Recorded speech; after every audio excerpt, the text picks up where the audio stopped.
del curso anual de la Sociedad Peruana de Otorrinolaringología Filial Sur. El día de hoy vamos a tratar, como dijo ya el doctor Cayata, un tema muy importante, el síndrome de apnea-hipopnea del sueño, cuya prevalencia ha ido aumentando a medida que han pasado los años y cuya importancia está adquiriendo. Bueno, primero que nada ya el doctor mencionó que el día de hoy es un día particular porque contamos con la presencia de tres colegas especialistas: el doctor Antero Peralta, médico neurólogo; la doctora Grisel Barrionuevo, médico cardióloga; y el doctor Marco Villafuerte Flores, médico neumólogo. Ellos van a contarnos o ilustrarnos sobre sus conocimientos en sus respectivas especialidades y sobre su experiencia en relación al tema. Como mencionamos inicialmente, el síndrome de apneas del sueño es un problema actualmente de salud pública, más frecuente en varones que en mujeres, cuya prevalencia se incrementa a medida que aumenta la edad. Entre 30 y 50 años, aproximadamente un 10% en varones, y entre 50 y 70 casi se duplica a un 17-20%. El porcentaje es casi la mitad en el sexo femenino. Afecta tanto a adultos como a niños. En los adultos produce problemas a nivel social, familiar, laboral, económico, y está implicado en muchos de los accidentes que se presentan con máquinas o accidentes de tránsito. Y en niños se asocia a problemas del crecimiento, a problemas de la conducta y a problemas del desarrollo cognitivo. Ya eso lo veremos seguramente con los colegas. Su etiología es multifactorial. Se ha propuesto un origen genético. El fenotipo de los pacientes tiene agregación familiar. Hay alteraciones craneofaciales típicas que favorecen la obstrucción de la vía aérea, el control ventilatorio, la actividad simpática, la hiperlasitud de los tejidos conectivos, que también favorece el colapso de la vía aérea superior. Todo esto tiene, como les decía, una base genética. Están implicados también los genes que controlan la actividad metabólica y la actividad biológica a nivel del organismo, por ello su repercusión clínica y sobre todo cardiovascular. Los trastornos neurológicos, cardiovasculares y respiratorios los vamos a ver a continuación con nuestros colegas invitados. Entonces vamos a iniciar las charlas invitando al colega, el doctor Antero Peralta, médico neurólogo, para que nos exponga sobre las implicancias neurológicas de este síndrome.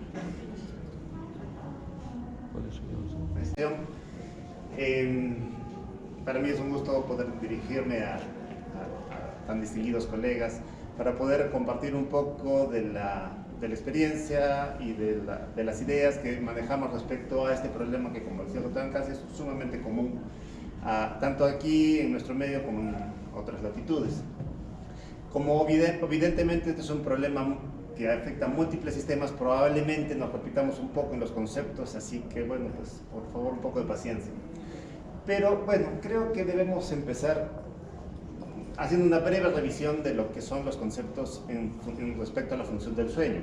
Y es que el sueño, debemos recordar que es un imperativo fisiológico, es decir, es un estado del cerebro en el cual todos pasamos todos los días.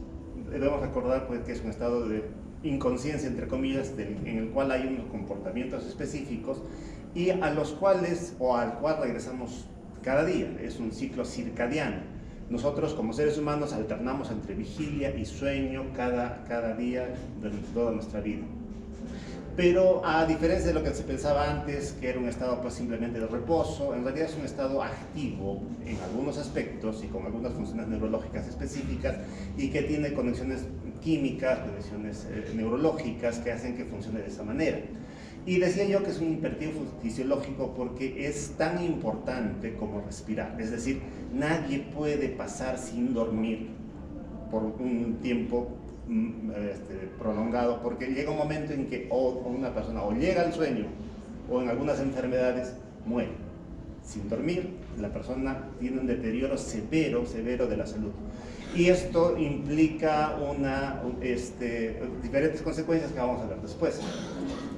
Un detalle interesante, pues, que es fácilmente reversible. Y cuando uno no duerme bien, y en eso todos lo conocemos porque todos hemos hecho guardias o hacemos guardias, Y sabemos pues que cuando pasamos una mala noche, al día siguiente tenemos que reponer, pagar o sufrir las consecuencias de esa falta de sueño nocturno.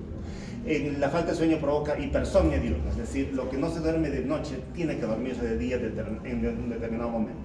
La falta de sueño también provoca alteraciones en la atención, en el aprendizaje, en la memoria reciente, en la destreza motora, alteraciones de la percepción, alteraciones del humor. Hay inclusive signos neurológicos claramente reconocibles. Cuando uno no duerme lo suficiente y trata de no dormir, pues aparece temblor y los ojos se caen, es imposible mantenerlos despiertos, los ojos se hunden. Hay alteraciones autonómicas en la frecuencia cardíaca, en la capacidad vital, en la presión arterial, etcétera, etcétera. Entonces, es decir, las funciones del sueño, tanto como homeostasis como de funcionamiento normal, pues están presentes siempre. Y esto se conoce como deuda del sueño. Es decir, si yo no duermo las horas que necesito en un día o una serie de días, la cantidad de horas de sueño que tengo que dormir se van acumulando hasta que llega un punto en que tenemos que pagar. Eso es deuda. La deuda y las deudas se pagan. Y lo que suele suceder pues es que muchas personas el fin de semana pues pagan su deuda de sueño y se quedan durmiendo pues hasta las 10, 11, 12 del día, pues porque toda la semana han tenido una deuda acumulada. Y si no se paga, pues repito, las consecuencias suelen ser importantes. Recordemos que entonces lo que yo decía, que el estado neurológico del cerebro cicla entre dos estadios, entre el estadio de vigilia y el estadio de sueño. Pero no solo el sueño a su vez tiene dos estadios, que son el sueño no REM, que viene de movimientos oculares rápidos, del inglés, del sueño no REM, que no tiene movimientos, y del sueño REM, que sí los tiene. Y estos ciclos van dando vueltas, como decía yo, de manera continua durante todo el día. Además de los ciclos de sueño y vigilia, hay una sincronización entre el día y la noche. Durante el día el cerebro está despierto, ¿y eso por qué? Porque el núcleo supraquiasmático, es un núcleo que está localizado en el hipotálamo, percibe la luz que viene de la retina por un haz que viene de la retina por el nervio óptico y llega hasta el hipotálamo y se entera que hay luz, y cuando hay luz inhibe la secreción de melatonina. Cuando hay oscuridad, no entra luz por la retina y entonces la melatonina se libera, y al liberarse la melatonina inicia el ciclo de sueño. Estas estructuras están gobernadas por núcleos que vienen del tallo cerebral, y la vigilia, es decir, el estado despierto, viene por núcleos que están localizados en el mesencéfalo y la protuberancia, que lanzan señales a la corteza cerebral que hacen que esté activa y despierta. En un segundo momento, cuando switchamos al sueño, se activan otros núcleos que están también en el tallo cerebral, y estos núcleos liberan una sustancia que se llama GABA, como ustedes recuerdan, es un neurotransmisor inhibidor, y apagan a la corteza. Y este cambio del sueño a la vigilia ocurre en un fenómeno de on-off, es decir, están activas y de pronto las neuronas del sueño se activan y la corteza se duerme. A su vez, cuando despertamos, las cortezas de la vigilia se prenden, mandan señales a la corteza cerebral y toda la corteza cerebral se activa. Recordemos, sino cómo es que despertamos o cómo es que dormimos, de manera natural o normal. Nos echamos y pasan unos pocos minutos, unos segundos, y de pronto que estamos con los ojos abiertos, pasan unos cuantos segundos y toda la corteza cerebral se apaga. Esto es por activación de las neuronas GABAérgicas que producen inhibición de la función cortical. Y la otra función del sueño, que es el sueño REM, se produce por algunas otras cortezas, algunas otras neuronas del tallo cerebral que activan selectivamente a algunas partes de la corteza, haciendo que en este momento tengamos los sueños que todos conocemos. Durante este periodo, la corteza cerebral procesa información como si estuviera despierto, y los ojos se mueven como si estuviera viendo o viviendo lo que está ensoñando. Por eso se llama sueño de movimientos oculares rápidos. Un detalle interesante es que durante este periodo, este núcleo se encarga de desactivar a las neuronas motoras del cerebro. Y este núcleo está localizado por debajo del movimiento ocular. Eso quiere decir que cuando nosotros soñamos, estamos con una atonía, es decir, una falta de tono muscular intensa. ¿Y eso por qué? Porque cuando soñamos, y soñamos que nos persiga el puma, si no tuviéramos apagado el sistema motor, saldríamos corriendo. Y de hecho sucede en algunas enfermedades neurológicas, que no hay esta inhibición motora, que la persona dice pues que golpea, se tira de la cama, esas son alteraciones. O por ejemplo en el sonambulismo, este control de inhibición motora no funciona y entonces el cuerpo actúa o vive lo que el cerebro está pensando. Y este es un detalle importantísimo. Este tono muscular disminuido tiene que ver mucho con la función de la apnea obstructiva del sueño. Entonces, este breve resumen de cómo son las funciones en los 3 estadios cerebrales: vigilia, sueño no REM y sueño REM, en las cuales hay inhibición de la corteza o activación de la corteza para ensoñación, con pérdida del tono muscular de manera muy reducida durante el sueño. Entonces, hemos reconocido que el cerebro cicla entre vigilia, sueño no REM y sueño REM. Este sueño no REM corresponde más o menos al 75% de la noche, o del todo del sueño, y el 25% corresponde al sueño REM. Y esto ocurre más, el sueño REM ocurre más en los niños, y conforme pasan los años, la cantidad de sueño REM, el porcentaje de sueño REM va disminuyendo. ¿Y eso por qué? Porque se piensa que el sueño REM permite la consolidación de la memoria, del aprendizaje, de las experiencias. Obviamente los niños tienen más cosas que procesar y por lo tanto su porcentaje de sueño REM es mayor. El sueño REM aumenta, por ejemplo, cuando vivimos cosas nuevas. Vamos de viaje a algún sitio nuevo o sufrimos una experiencia importante, impactante. Esa noche soñamos más, porque el sueño REM está más presente, está más activo. Y este sueño REM cicla durante la noche varias veces. ¿Por qué? Porque durante la noche este ciclo de sueño REM a sueño no REM se repite varias veces. El sueño no REM a su vez tiene varias fases, varios estadios que se conocen como no REM 1, 2, 3 y 4. El 1 y 2 es la somnolencia, llamémosla ligera, y el 3 y 4 es el sueño profundo. Entonces, cuando estamos despiertos y comenzamos a dormir, comenzamos a caer en sueño no REM 1, 2, 3, hasta 4. Luego comenzamos a salir nuevamente hasta que llegamos al primer episodio del sueño REM, y esto se conoce como un ciclo de sueño. El ciclo de sueño dura más o menos entre 70 a 120 minutos. Eso quiere decir que durante la noche se repiten durante toda la noche 4 o 5 ciclos del sueño. Entonces, empezamos a dormir, empezamos sueño no REM, 1, 2, 3, 4, 3, 2, pasamos al primer etapa de sueño REM, y nuevamente pasamos a un segundo ciclo, a un tercer ciclo, y así durante la noche. Y esto es un gráfico que se llama hipnograma, que es el hipnograma normal.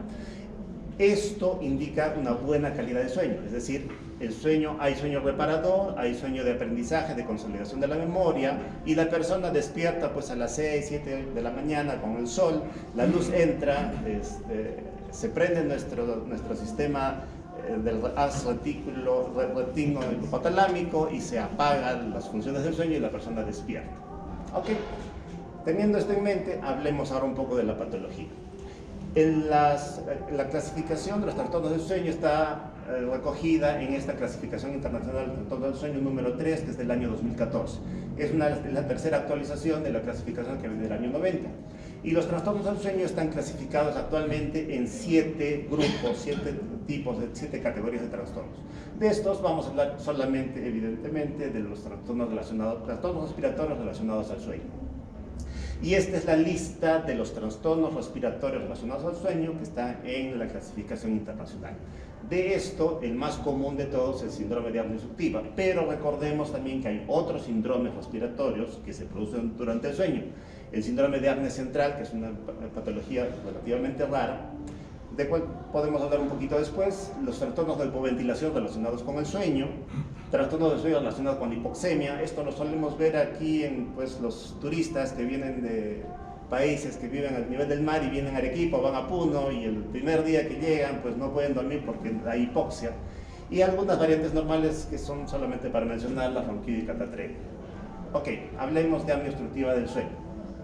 Se define como episodios repetitivos de obstrucción de la vía aérea superior durante el sueño con desaturación de oxígeno. Es la forma más común y la prevalencia aumenta con la edad. Más o menos, de acuerdo a las series, 15 a 30% de la población, 15 a 30% de la población, varón, hombre, sufre de apnea del sueño en algún grado, y en las mujeres del 10 al 15%, más o menos entonces la mitad. ¿Cuáles son los factores de riesgo? Conforme avanza la edad, mayor probabilidad de sufrirlo: el sexo masculino, la obesidad y anormalidades craneofaciales y de la vía aérea superior. Cuando hay estos factores, evidentemente la persona tiene mayor riesgo de tener la enfermedad. ¿Y por qué se produce? Porque Recordemos que durante el día hay un mayor tono muscular, eso lo decíamos hace un momento.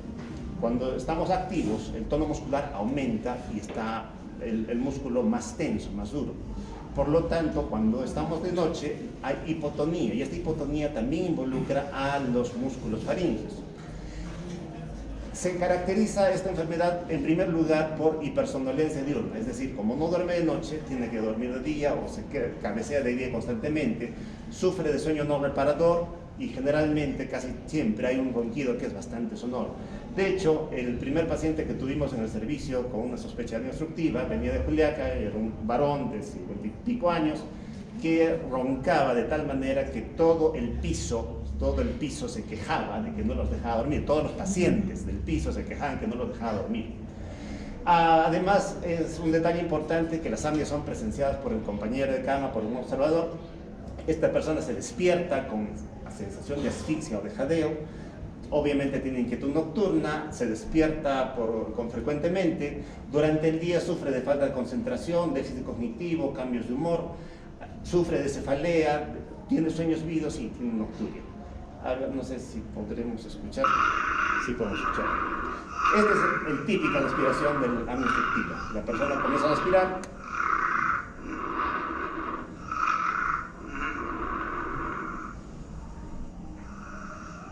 Aquí llegamos al momento del apnea.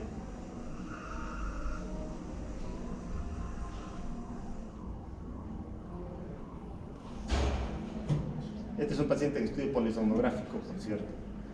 Pasan los segundos, cada vez más segundos, más de 10 segundos tienen que pasar para catalogarlo como un episodio de apnea.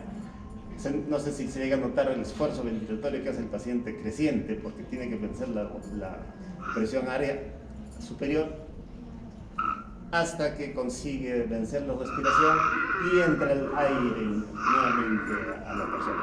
Por supuesto, la esposa dice pues que tiene miedo que se muera durante la noche porque no respira.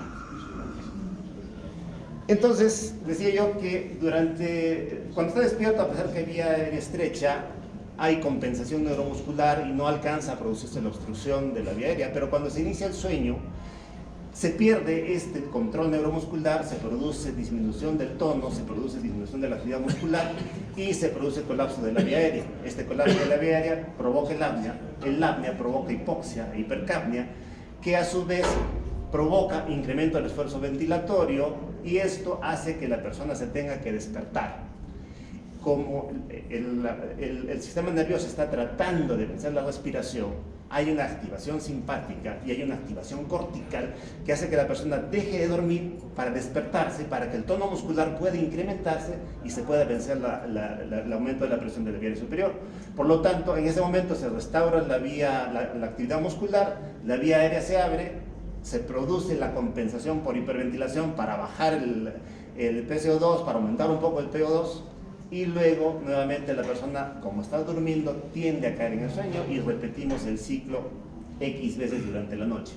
Entonces, bueno, esto obviamente ustedes lo conocen mejor que yo, pero lo que sucede es que por la obstrucción de la vía aérea, por aumento del tejido adiposo, por amígdalas grandes y sobre todo por pérdida del tono muscular en la base de la lengua, y la vía aérea se colapsa y el flujo aéreo cesa y no deja pasar el aire hacia los pulmones, hasta que se vence nuevamente la presión y la persona puede despertar. Pero durante ese microsegundo, esos pocos segundos, la persona se despierta y se produce un micro despertar. Se llama micro despertar porque la persona no llega a estar consciente, pero la corteza cerebral se tiene que activar. Entonces, ¿qué es lo que ocurre fisiopatológicamente? El aumento del PCO2 produce acidosis, esto provoca aumento del bicarbonato, hace que haya vasodilatación cerebral. Recordemos que el PCO2 provoca vasodilatación de los vasos cerebrales. Además, por supuesto, la caída del PO2 provoca despertar durante el sueño, aumenta la eritropoiesis. Una de las pacientes que diagnosticamos inicialmente fue una jovencita que venía de estudio por poliglobulia persistente en hematología y no se sabía por qué, hasta que descubrimos que esa era la causa. Y produce vasoconstricción pulmonar con aumento de la presión arteriopulmonar. Esta vasodilatación cerebral, los vasos sanguíneos dilatados en el cerebro producen cefalea matutina, que es característica. Por supuesto, durante el día, lo que hemos mencionado, al sueño alterado, somnolencia diurna, y por el lado circulatorio, cianosis, policitemia, hipertensión pulmonar e insuficiencia cardíaca congestiva. Evidentemente, esta activación cardiovascular lleva a una serie de problemas que son las consecuencias de la apnea obstructiva. Es factor de riesgo para ACV, para infarto miocardio, para diabetes, para arritmia, etcétera, etcétera, que de eso van a hablar después, por supuesto. ¿Cómo hacemos el diagnóstico? Evidentemente, el punto crítico acá es el incremento de esfuerzo ventilatorio que provoca aumento de la actividad autonómica y disminución de la saturación de oxígeno. Este aumento de la actividad autonómica provoca despertares que se pueden registrar por medio de un... Ya les voy a explicar por qué.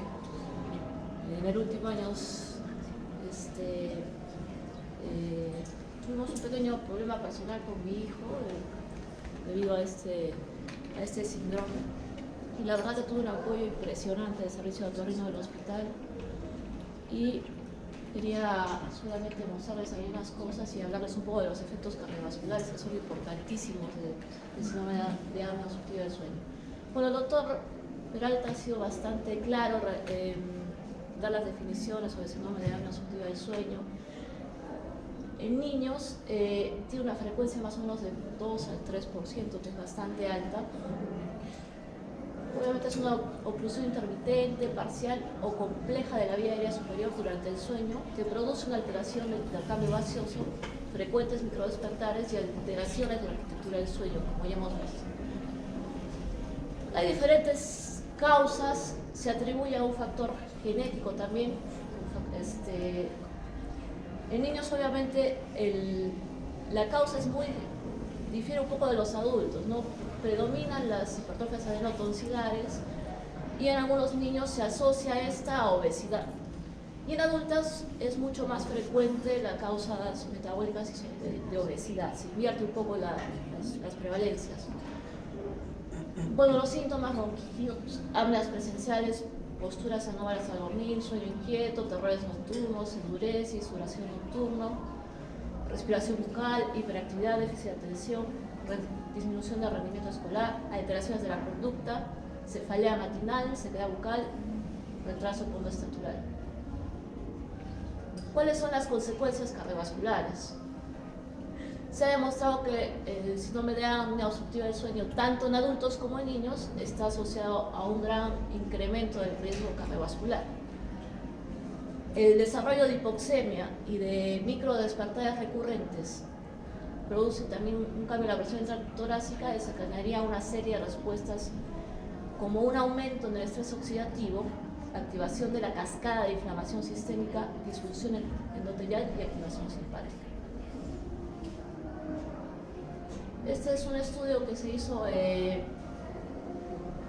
se publicó en un acta de otorrinolaringología, donde aclara, ¿no?, lo mismo más o menos, que los trastornos respiratorios del sueño en los niños, y especialmente el síndrome de apnea infantil, se asocian a un ramillete de comorbilidades cognitivo-conductuales, metabólicas y cardiovasculares, que contribuyen a la fisiopatología. Son la hipoxia intermitente y la fragmentación del sueño. Ya lo hemos visto también, que el doctor Álvaro ha sido bastante explícito en eso. Estos mecanismos serían los responsables de las consecuencias cardiovasculares, como la hipertensión arterial y pulmonar. Es muy frecuente, cuando nosotros hacemos un monitoreo de la presión arterial, tenemos un patrón relacionado al día y a la noche, ¿no?, que se llama el patrón Dipper y el non-Dipper. En el día normalmente se mantienen niveles mayores de presión arterial que deben bajar un 10 a 15% durante la noche. Generalmente los pacientes que tienen síndrome de apnea obstructiva del sueño, tanto en niños como en adultos, pueden aumentar la presión arterial durante la noche, que eso es anormal, es patológico, a pesar de que no estén sobre cifras altas, ¿no? Si yo tengo un patrón que en la noche es mayor que en el día, teniendo normotensión, eso ya es patológico. Y también llevará a un aumento de la presión de la arteria pulmonar, que puede llevar a un cor pulmonar también.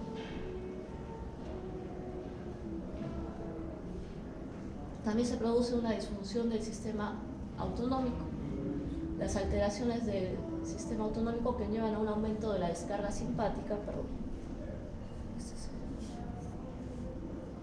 taquicardia y aumento de catecolaminas. Hay una disminución de la variabilidad de la frecuencia cardíaca, igualmente, ¿no?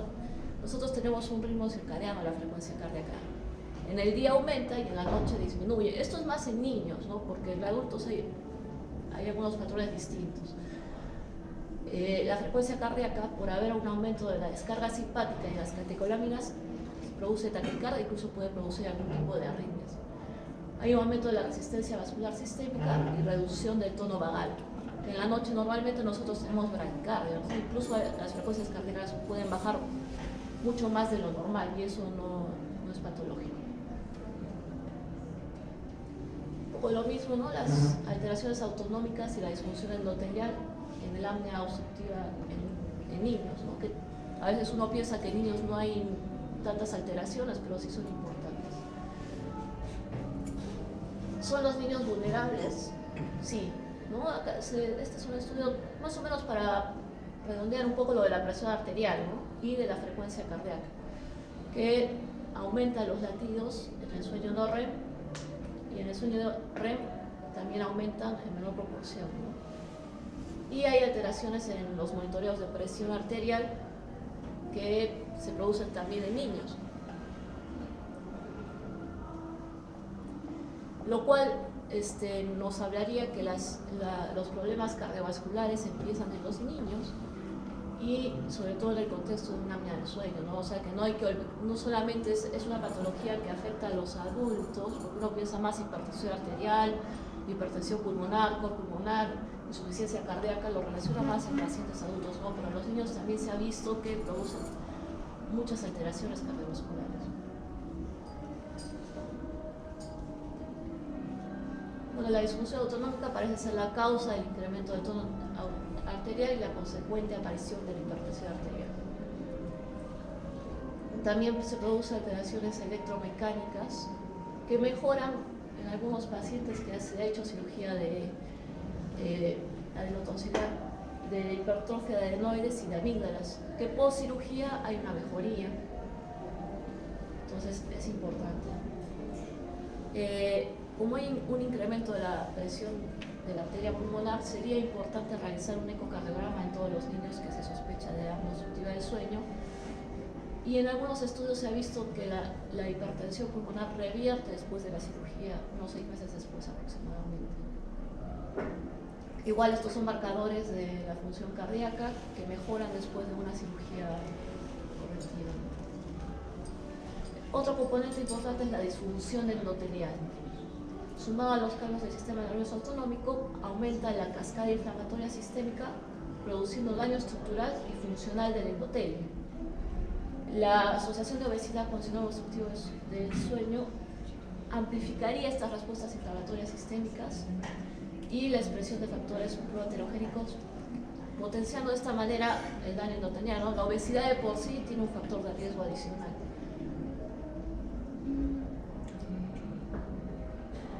También, bueno, como ya hemos mencionado, síndrome obstructivo del sueño aumentaría la liberación de citoquinas inflamatorias y la liberación de peróxido de hidrógeno disminuye la liberación de óxido nítrico, produciéndose una mayor vasoconstricción y además activación plaquetaria, lo que también condicionaría un estado protrombótico. Este es solamente un estudio que dosó proteína C reactiva y interleuquina 6 en pacientes antes y post cirugía de adenotonsilectomía, con los cuales se vio que mejoraban y se normalizaban, ¿no? Posteriormente, al igual que la PCR. Las consecuencias metabólicas está relacionado al aumento de la prevalencia de la obesidad. Como les dije, hay muchas veces que esto va de la mano y la obesidad parece amplificar las alteraciones metabólicas y habría una relación bidireccional, ¿no? Haciendo una cascada mayor entre ambas. La privación crónica del sueño también hace que se produzcan neuropéptidos que regulan el apetito. O sea, una persona que no duerme en la noche, al día siguiente va a comer mucho más. Y aumenta los niveles de glerina y disminución de los niveles de leptina. Entonces, el paciente Cuando duerme más, durante el día tiene menos consumo de alimentos, con lo que podría ayudar en el tratamiento de la obesidad. Si uno no duerme en la noche, al día siguiente va a comer mucho más, eso es una respuesta fisiológica, ¿no? Y eso aumenta también el riesgo de obesidad, lo cual aumenta mayor hipoxia y es una cascada, ¿no? Bueno, es lo mismo, ¿no? Puede agravar la obesidad. Como estos pacientes tienen una somnolencia diurna excesiva, obviamente son pacientes inactivos. Además, no les permite esta obstrucción hacer mucha actividad física, por lo cual se aumenta el peso y hay mayor obesidad. En adultos hay algunas diferencias. En los niños se debe considerar el diagnóstico diferencial en hipertensos que son refractarios o de reciente diagnóstico. Sobre todo en aquellos, como ya les mencioné, que tienen una hipertensión arterial en el periodo nocturno, que lo normal sería que la presión arterial se disminuyera, ¿no? Que son los no-tippers. También se producen bararrinos nocturnos. Nosotros hemos tenido un paciente hospitalizado en cardiología que era obeso, hicimos un estudio por sonografía, tenía apnea del sueño, desaturaba más o menos, llegaba hasta el 65%. Vino con nosotros por síncope. Cuando se le hizo un estudio de Holter, él tenía un bloqueo, ¿no? Se exacerbaba por el apnea. El tratamiento es, o sea, no es que yo corrija el apnea y voy a corregir el bloqueo, pero puede haber mucho mayor episodios.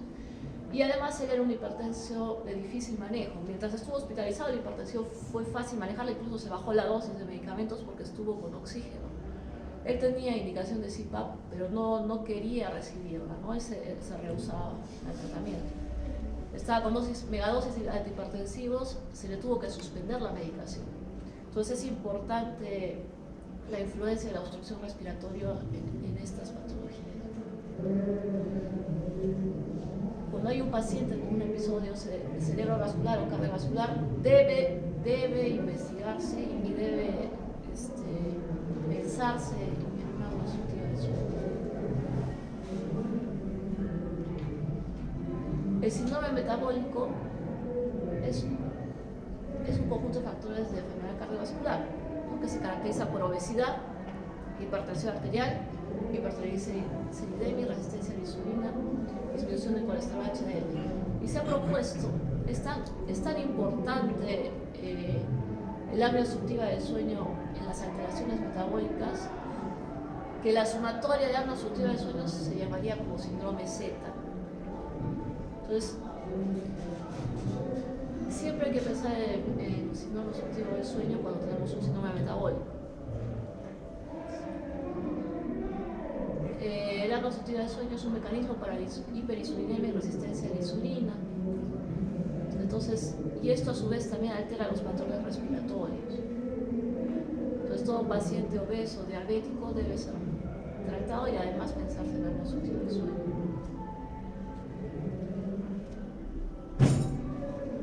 Bueno, esto es para resumir toda la serie de eventos cardíacos que pueden presentarse. Aumenta la enfermedad coronaria, la insuficiencia cardíaca, aumenta casi en un 2% la presencia de fibrilación auricular, aumenta las crisis hipertensivas, la hipertensión secundaria, la ruptura de placa coronaria, la taquicardia ventricular, arritmias ventriculares, infartos cerebrales, hipertensión arterial pulmonar.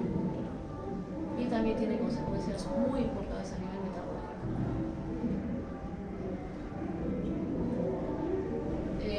El síndrome de apnea del sueño en niños generalmente es quirúrgico, en algunos pacientes no se resuelve de forma quirúrgica y es necesario utilizar CPAP.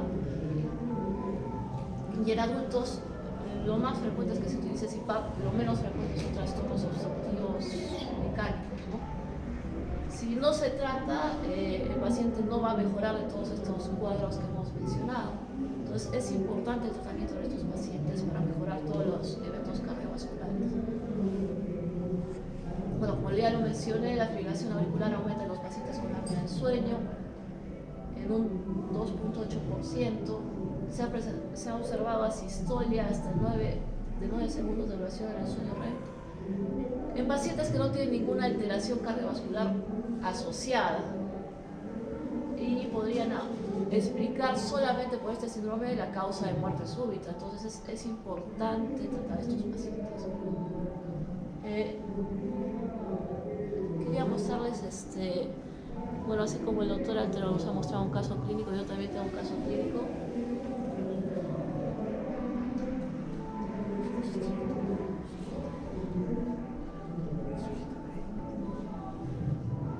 Bueno, a diferencia del caso que mostró el doctor Altero, él es mi hijo. Acá tenía 1 año y 2 meses.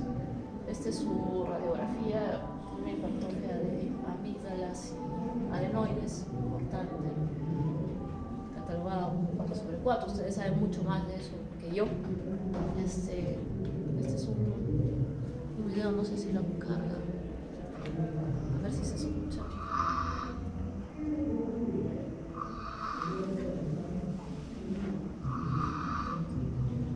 He presentado estos episodios durante toda la noche.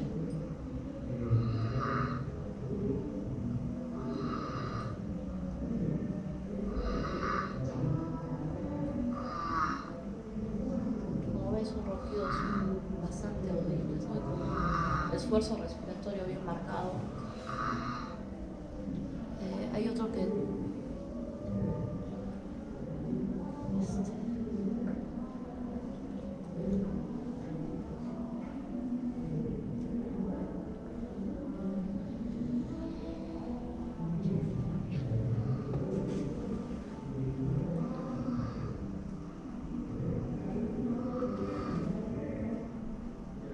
ahí es un episodio de hambre corto.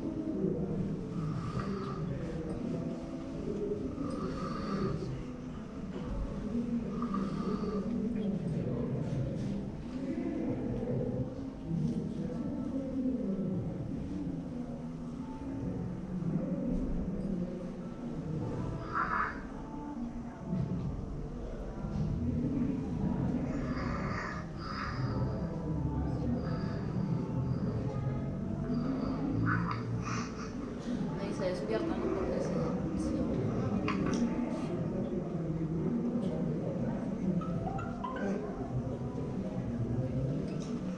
él tenía más o menos episodios como este durante toda la noche, como 20 a 30 episodios, lo cual nos hizo tener un déficit del sueño bastante alto que me fue recuperado. No sé cómo sobrevivir. Bueno, por todo esto, obviamente consulté al otorrino del hospital. La indicación fue quirúrgica. Yo tenía un poco de trabajo, tenía 1 año y 2 meses. Pero bueno, estuvimos más o menos una semana pensándolo y eran los episodios tan frecuentes que con la recomendación de los colegas, el cuadro clínico que era tan severo, había sin apnea, ¿no? Decidimos operarlo. El resultado fue muy bueno. A los 3 días ella dormía toda la noche y no ha vuelto a presentar episodios de apneas. En algunos episodios él se asocia con una rinitis alérgica, pero buen control con manejo médico. Entonces, yo traía este ejemplo porque, bueno, eso le pasa a todo el mundo, nos pasa a nosotros, nos pasa en casa, y es un niño que ha tenido episodios frecuentes, muy frecuentes. Hemos estado 20 días más o menos así antes de la cirugía.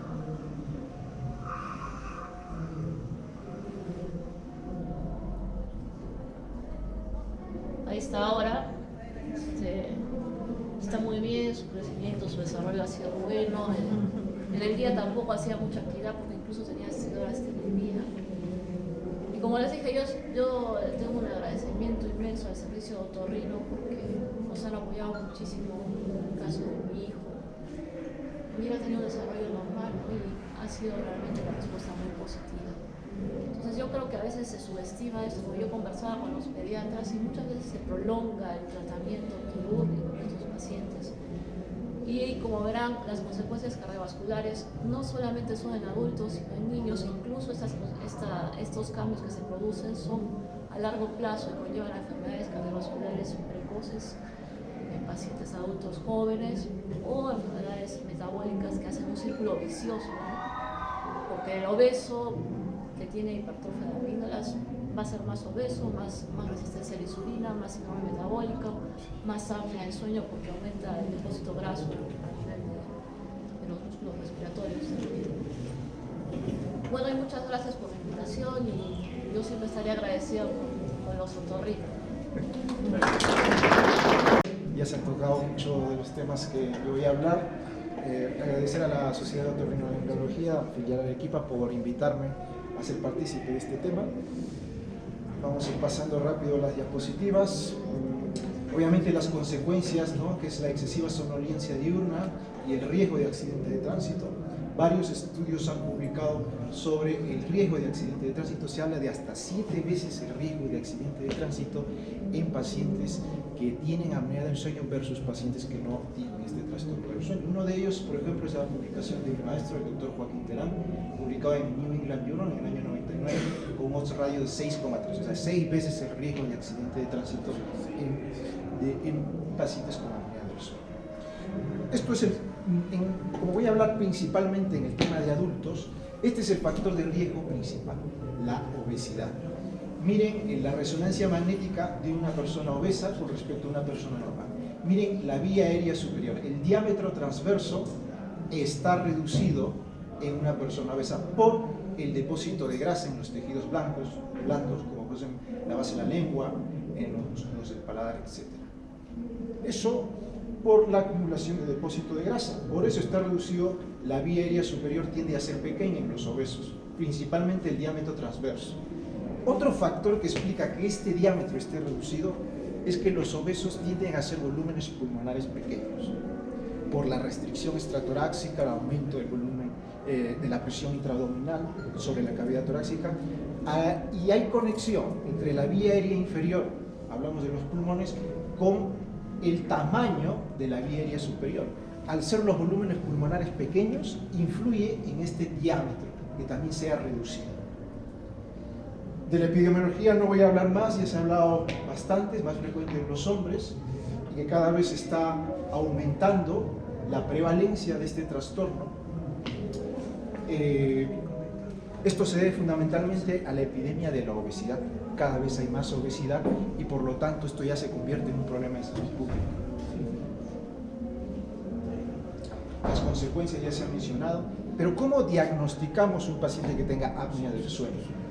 Pues nosotros tenemos que valernos de screening, de test para poder diagnosticar. Y los principales son estos 4 que está aquí: el cuestionario de Berlín, el Stock-Band y el predictor de apnea del sueño multivariable. El test de Epworth es un test que nos mide la medición, nos mide la somnolencia diurna, la rapidez contra la cual una persona se puede dormir frente a determinadas situaciones. Pero con esto no diagnosticamos apnea del sueño, no es el test específico, sino estos 4 que son los más conocidos. Sobre todo el cuestionario de Berlín, ¿no?, en el cual son una serie de 10 preguntas, las primeras 5 preguntas en relación a ronquidos y pausas de la respiración, las otras 4 preguntas en relación a cansancio y somnolencia diurna, y la otra en relación si tiene obesidad o hipertensión arterial. Cuando esta frecuencia de síntomas son de más de 3 a 4 veces por semana, hablamos de que pertenece a una categoría. Entonces, al final, cuando desarrollamos este cuestionario de Berlín, clasificamos en riesgo alto o riesgo bajo. Riesgo alto cuando tiene 2 a más categorías. Este test de probabilidad de apnea del sueño lo desarrollaron los anestesistas.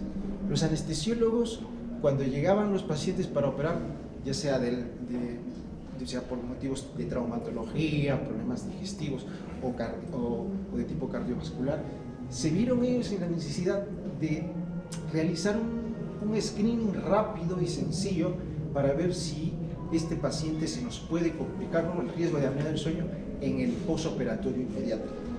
Y lo validaron, efectivamente. Son una serie de 4 preguntas. Esta es la mnemotecnia. Si el paciente presenta ronquidos, la T de cansancio, la O de apneas observadas, la P de hipertensión arterial, B de índice de masa corporal, A la edad, aquí la circunferencia del cuello y el metro. Obviamente, cuando uno desarrolla este screening, tiene sus puntajes y se clasifica en riesgo bajo, intermedio o alto de acuerdo al puntaje. Hablamos, por ejemplo, de riesgo alto cuando tiene más de 5 más puntos y riesgo intermedio de 3 a 4 puntos. Aquí se hizo otra subclasificación, porque si sale entre 3 y 4, ojo, Si sale de 2 a más y es masculino o tiene índice de masa corporal mayor a 35 o la circunferencia del cuello más de 40 centímetros, esto es un riesgo alto. Y este otro, que es un poco menos conocido, que es el predictor de apnea del sueño multivariable, se clasifica en riesgo elevado o bajo. Si es mayor o igual a 0,5, hablamos de un riesgo elevado. ¿Y cómo sale este 0,5? Aplicando esta ecuación logarítmica neperiana, donde x, este exponente x, se calcula de esta fórmula, donde el BMI es el índice de masa corporal, el índice 1, ahora les explico, la edad, el sexo masculino se puntúa como 1 y sexo femenino 0. El índice 1 sale de esta fórmula, la puntuación de síntomas entre el número de síntomas. Y aquí está la tablita que cada uno está catalogado con un número. Bueno, y el test de Edwards sí que de todas maneras es importante aplicarlo para ver si el paciente tiene probabilidad de apnea del sueño, tiene somnolencia diurna. Se sale positivo cuando sale de 11, más de 11 puntos. Entonces esto mide la probabilidad o la rapidez frente a determinadas situaciones cuando una persona se duerme por el día. Una vez que ya hemos aplicado las herramientas de screening y nos sale una probabilidad alta o intermedia alta, de acuerdo al test que ustedes les sea más fácil aplicar, pues procedemos a explorar al paciente. Entonces, obviamente vamos a ver la boca, vamos a ver si hay hipertrofia de tejidos blandos, ¿no? La lengua, si tiene una lengua grande, si tiene un paladar ojival, obviamente explorar la nariz, que les voy a decir a ustedes, y clasificar, por ejemplo, la clasificación de Mayampati, ¿no?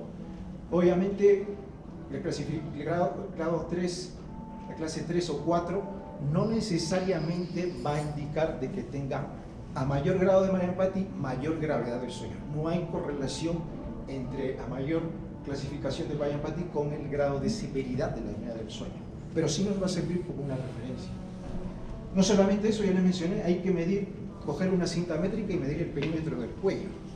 Las mujeres que tengan más de 40 centímetros o los varones más de 42, pues indica que hay depósito de grasa y por lo tanto el diámetro de la garganta probablemente esté pequeño, ¿no? Y fácilmente colapsable durante la noche. También hay que medir la mordida. Al paciente decirle que sonría, se pone de perfil y ver si hay una sobremordida entre los incisivos superiores e inferiores. Si hay sobremordida, que esto es una maloclusión oral tipo 2, cuando este espacio entre las mordidas es más de 3 milímetros de distancia, probablemente este paciente tenga una retrognatia, ¿no? Y por lo tanto condicione una vía aérea pequeña. ¿Cuáles son las pruebas diagnósticas? Pues la polisomnografía nocturna es el gold standard para el diagnóstico de apnea del sueño. El problema de esta prueba es poco accesible, no es cara, involucra insumos, involucra personal y por lo tanto en el cual, miren, no solamente este es un laboratorio del sueño y hay que monitorizar, tiene que haber una persona, un técnico especialista en sueño, que puede ser el médico o una enfermera que sea experto en este tema y lo monitoriza durante toda la noche. Por lo tanto, esto es obviamente poco accesible y la demanda, hemos visto que es una alta prevalencia, entonces esto tenemos que buscar otra herramienta que sea más rápido para poder satisfacer las demandas de la población. En este caso es la poligrafía respiratoria, en el cual solamente medimos las variables respiratorias, no medimos el sueño, vemos que no tiene los sensores en la cabeza, ni los ojos, ni en el mentón, ni en la tibia, ni en el músculo tibial. No mide aquí el sueño, es menos compleja, más económica, no necesita estar monitorizado, vigilado, que el paciente esté en un laboratorio del sueño. Bueno, tanto por los dos métodos, ya sea polisomnografía o poligrafía, al final, ¿para qué vamos a hacer? Para calcular esta variable que se llama el IAH, que es el índice de apnea y hipopnea del sueño. Cuando es de 5 a más, ya hemos hecho el diagnóstico Y también nos sirve para ver el nivel de gravedad. Si el IAH es de 5 a 14 es leve, si es de 15 a 29 moderado, y si es más de 30 grave. ¿Qué significa? Que salga, por ejemplo, hago un estudio del sueño y me sale 35, o sea, grave. Que a ese paciente se para de respirar 35 veces por cada hora de sueño. O dicho de otra forma, también, que podríamos decir casi equivalente, que se despierta 35 veces por cada hora de estudio. Imagínate la gran fragmentación del sueño, ¿no? Cuando nosotros medimos esto. Por ejemplo, este es un estudio nuestro, vemos, esto es una poligrafía, ¿eh? Solo estamos midiendo las variables respiratorias. Vemos aquí las apneas, el aplanamiento del termisto, y aquí hace hipopneas. Obviamente, aquí hay caída de la oxigenación. Cuando hay caída de la oxigenación, mira, los latidos cardíacos suben. Hay una imagen en espejo, baja la saturación y suben los latidos cardíacos. Esa, obviamente, aceleración y deceleración de la frecuencia cardíaca, obviamente va a pasar factura, y ya lo ha explicado ampliamente la doctora. De tal manera que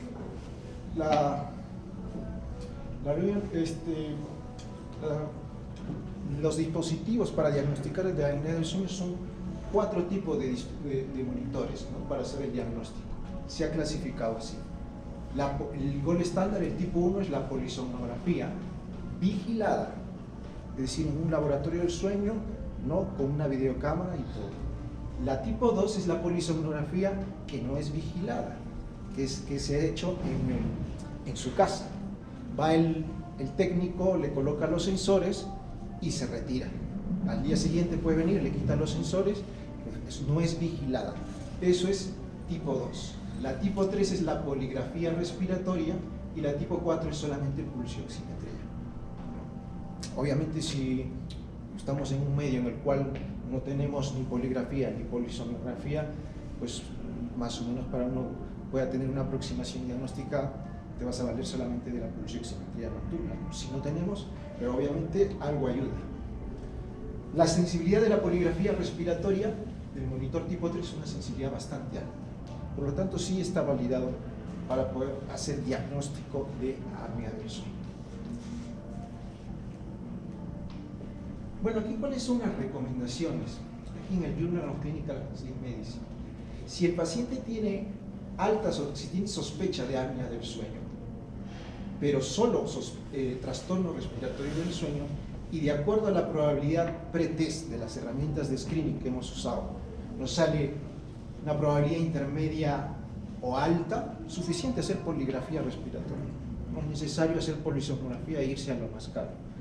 Pero, por ejemplo, si tú, aparte de apnea del sueño, que tú sospechas otros trastornos no respiratorios del sueño, ya sea que el paciente además tenga insomnio, síndrome de piernas inquietas, trastornos de comportamiento del sueño REM, o tenga otras comorbilidades como falla cardíaca, stroke, síndrome de hipoventilación o EPOC, obviamente hay que irnos por el gold estándar, hacer la polisomnografía. Ahora vamos a hablar del tratamiento, obviamente enfocado en adultos, ¿eh? La primera línea de tratamiento es la CPAP. ¿Y qué es la CPAP? La CPAP es más que todo es un compresor de aire. Un compresor de aire que envía aire hacia una determinada presión, que sale por una tubuladura, y en el otro extremo tiene una mascarilla, que nosotros llamamos interfase. Vemos aquí este paciente cuando respira cómo se bloquea, cuando duerme, se bloquea la vía aérea superior, y por presión de aire abre la vía aérea y la mantiene abierta durante toda la noche, y así el paciente puede respirar bien y ya no se fragmenta el sueño. Hay múltiples estudios que ha demostrado que la CPAP es altamente eficaz en cuanto a disminuir la somnolencia diurna, mejorar la hipertensión arterial y los factores de riesgo cardiovasculares. En la parte metabólica sí que hay controversia en cuanto a los estudios en disminuir la resistencia a la insulina o mejorar los pacientes diabéticos, ¿no? Los niveles de glicemia. Los resultados son bastante controvertidos. Es decir, que luego de aplicarles el tratamiento se corrijan estos factores o las variables metabólicas. No ha sido convincente los estudios, pero en las otras partes, en la otra parte sí. El dispositivo de avance mandibular, pues la apnea del sueño, pues el tratamiento es multidisciplinar y los ortodoncistas, los odontólogos también están metidos en esto. El dispositivo de avance mandibular lo que hace, esto es una prótesis que el paciente se pone para dormir durante la noche. Arrastra la mandíbula hacia adelante y con eso arrastra también la base de la lengua y aumenta el espacio orofaríngeo y así disminuye la colapsabilidad durante la noche. ¿Qué ha demostrado? Reduce el IAH, mejora la somnolencia diurna, reduce la presión arterial media en 2 milímetros de mercurio, pero obviamente es menos eficaz que la CPAP. Es decir, que esto solamente se puede usar en los pacientes con apnea de grado leve a moderado. Como ya les dije, solamente en grado leve a moderado, pero hay pacientes que tengan apnea de sueño grave y el tratamiento más efectivo obviamente es la CPAP, pero entre un 10 a 15% de los pacientes rechazan la CPAP, no quieren saber nada, no les gusta el tratamiento, y como una segunda alternativa podría ser el dispositivo de avance mandibular. Obviamente, así como con la CPAP, nosotros tenemos que verificar que estos tratamientos sean efectivos y por lo tanto luego de un cierto tiempo, de algunos meses, tenemos que verificar, hacer la polisomnografía o poligrafía respiratoria para demostrar que esto haya sido efectivo. Por ejemplo, esta es la foto de un paciente mío, como ven, miren el cuello. Este es un paciente que le hicimos la polisomnografía y tenía un IH de 35 paradas por cada hora, grave, y no quería saber nada con la CPAP. Entonces le dije, bueno, tenemos esta opción que es la prótesis de avance mandibular. Al 6º mes de tratamiento le hicimos otra vez la polisomnografía, pero con este dispositivo, así puesto, le ponemos los sensores y todo. Y bueno, yo que le monitoricé, no roncaba nada. Y el índice con el tratamiento de 35 bajó a 14. O sea, de grado severo bajó a grado leve. Bueno, pero ya con un grado leve disminuimos el riesgo cardiovascular, porque el riesgo cardiovascular está demostrado en aquellos que son de casos graves a moderados. Este es un algoritmo planteado por la CEPA, la Sociedad Española de Respiratorio, y aquí nos dice que si es grave, el IH más de 30, definitivamente hay que considerar la CEPA. En los casos leves a moderados, va a depender. Obviamente, si son leves a moderados, estamos planteando dispositivo de avance mandibular o valorar la cirugía ORL, si hay hipertrofia de cognetes, desviación metavírica, etc.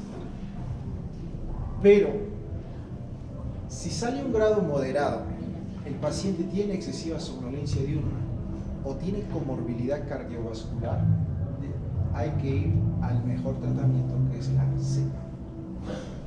Ojo, si además también puede de que no tenga excesiva somnolencia diurna, ni tenga necesidad hipertenso, cardiopatía isquémica, ictus, etc. ¿no?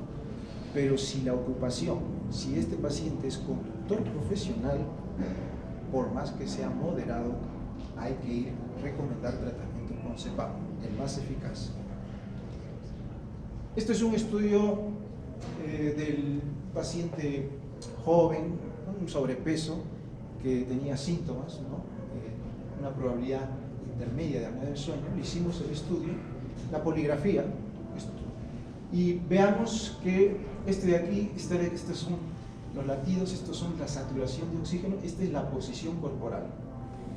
Esto de aquí está en boca arriba y aquí se pone de costado izquierdo, boca arriba, costado izquierdo, boca arriba.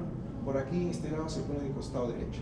Miren, cuando está boca arriba, cómo baja la oxigenación, porque hace grandes cantidades de eventos. En este caso más hizo hipopneas. Aquí, boca arriba, desatura y aquí hace más hipopneas.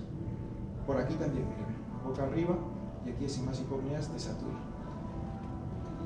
Entonces, este paciente nos hizo lo que se llama apnea de sueño posicional. ¿Qué es la apnea del sueño posicional? Es un paciente que tiene apnea del sueño, pero la cantidad de IH en supino boca arriba es mayor al doble del IH en decúbito lateral. Se dice que a 50% de los pacientes que tienen apnea del sueño tienen apnea del sueño posicional y que usualmente son jóvenes con menor gravedad en el IH, menos obesos y que no toleran la CPAP. Bueno, podría ser una alternativa a este paciente ponerle prótesis de avance mandibular, ¿no? Es un, ¿no? Aquí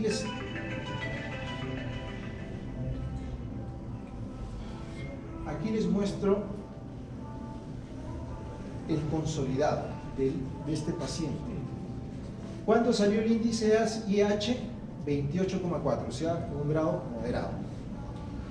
Y aquí nos arroja el software el IH en supino, cuando está boca arriba, 43,6. Y en IH no supino, 18, 17,9 es 18. O sea, esta es una apnea de sueño posicional, porque el IH en supino es mayor del doble del IH en no supino. El doble de 18 es 36 y 43 es mayor que 36. Entonces este joven tenía apnea del sueño posicional y que tampoco quería usar prótesis de avance mandibular. Pues ahora está cobrando más fuerza y seguro las guías también lo van a recomendar, la terapia vibratoria postural, que es un sensor, es un vibrador que se coloca en la frente y que emite estímulos vibratorios cuando el paciente está boca arriba. Concretamente esta marca llamada Somnivel, esto lo han diseñado el grupo español,